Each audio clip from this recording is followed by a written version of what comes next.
कौम आद पहाड़ की तरह कद्दो कामत रखने वाले लोग जिन्होंने अजीम सतूनों वाले शहर को आबाद किया था।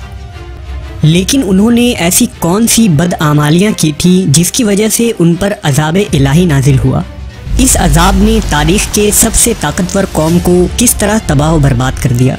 ये वो ज़माना था जब अजीम तूफ़ान और सैलाब थम चुकी थी और नूह अलैहिस्सलाम कश्ती से ज़मीन पर उतर आए थे।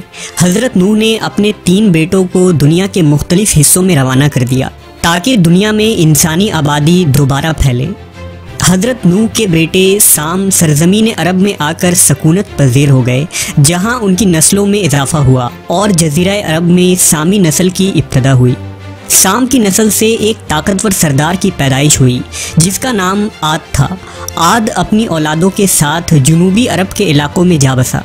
इस इलाके को सहराए अहकाफ कहते थे, जहाँ रेत के बुलंद और बड़े बड़े टीले थे। आद अपनी औलादों के साथ यहाँ आकर आबाद हो गए और यहाँ उसकी औलादों में 13 कबीले आबाद हुए।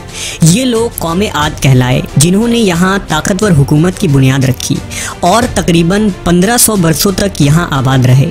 उन्होंने इस बंजर सहरा को अपने ज़ोर बाजू और मेहनत व मुशक्क़त से सरसब्ज़ बना दिया और यहाँ खूबसूरत बस्तियाँ बसाईं। कौम आद का ज़माना 2000 साल कबल मसीह माना जाता है। उन्होंने अहकाफ में पहाड़ों को काट कर आलीशान महल बनाए थे और लंबे लंबे सतूनों को तराश कर अपनी बस्तियों की अज़मत का सबूत देते। इसलिए उनको 1000 सतूनों वाले शहर की कौम भी कहा जाता है, जिसका मरकज़ हज़र मौत का इलाका था। कुर्तुबी की रिवायत के मुताबिक हज़रत इब्ने अब्बास का बयान है कि कौम आद के लंबे कद वाले आदमी 500 ज़िरा का होता था और उनमें सबसे छोटे कद का आदमी 300 ज़िरा का होता था। याद रहे कि 1 ज़िरा मौजूदा पैमाइश के मुताबिक तकरीबन 1.5 फीट का बनता है। लिहाजा अल्लाह ने कौम आद में से ही एक नेक और सालेह बंदे जिनका नाम हूद अलैहिस्सलाम था, उन्हें नबूवत अता की ताकि इस भटकी हुई कौम की इस्लाह की जा सके। हूद अलैहिस्सलाम ने अहले आद को अल्लाह की इबादत की दावत दी और उन्हें शिर्क से तौबा करने की तलकीन की। हज़रत हूद मुसलसल 50 सालों तक अपनी कौम को दीन हक़ की वाज़ व नसीहत फरमाते रहे।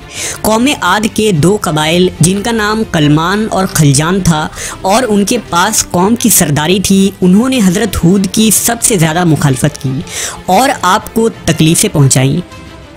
लेकिन आखिरकार कबीला खुलजान दावत हक़ पर ईमान ले आए, जबकि बाकी 12 कबीलों ने हज़रत हूद का इनकार किया।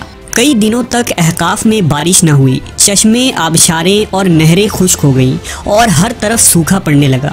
खेत खलियान बर्बाद हो गए, ज़मीन बंजर हो गई। आद के लोगों के बड़े बड़े बागात सूख गए, मवेशी मरने लगे, यहाँ तक कि लोग पानी के लिए तरसने लगे। जब खाने को कुछ न रहा तो ये लोग कुत्ते, बिल्लियाँ, चूहे और मुर्दार जानवरों को खाने लगे। लिहाजा एक सयाह बादल मंडलाता हुआ अहकाफ के इलाके की तरफ बढ़ा, जिससे हर तरफ अंधेरा छा गया। हूद अलैहिस्सलाम ने जब ये मंजर देखा तो समझ गए कि अल्लाह का वादा अब करीब है।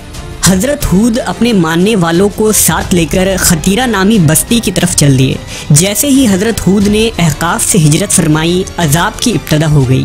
काले बादल मज़ीद सया हो गए और तूफ़ान बरपा हो गया। एक तेज़ आंधी चली जिसने सब के दिल दहला दिए। हवा के झोंकों से कौम आद के अजीम सुतून ढहने लगे और उनके बड़े बड़े महल्लात और घर उड़ा कर रख दिए गए। 60 हाथ के कद आवर अफराद तिनके की तरह हवा में उड़ रहे थे। हवा उनके सरों को इस जोर से टकराती थी कि उनके भेजे निकलकर मुंह पर लटक जाते थे। आंधी का ये अजाब इतना सख्त था कि हवा आग के बगोलों की तरह घरों में घुस गई और उनको उठाकर बाहर फेंक देती। अल्लाह ने तेज़ आंधी के इस तूफ़ान को 7 रातों और 8 दिनों तक मुसलसल जारी रखा और अब अहकाफ का वो इलाका जो कभी जन्नत नज़ीर और दिल फरेब हुआ करता था, सहरा और तबाहशुदा ज़मीन में बदल चुका था। बहरहाल कौम आद का वो इलाका इस तरह तबाह व बर्बाद हुआ था कि फिर हज़ारों साल तक तारीख़ के सफ़ों से आद और उनके इलाके का नाम ही मिट गया और लोग उन्हें सिर्फ़ एक मिथ या अरबी लोक कहानी समझने लगे। लेकिन 1000 सालों बाद कुरान मजीद में कौम आद और अहकाफ की तारीख़ को दोबारा दोहराया गया ताकि लोग उस कौम की हकीकत को याद रखें। अगर मौजूदा दौर की बात की जाए तो अहकाफ का वो इलाका आज यमन और ओमान के इलाकों में 2.5 लाख स्क्वायर मील पर फैला है, जहां आज रेत के सुनसान टीलों और वहशत व वीरानी के सिवा कुछ भी नहीं है।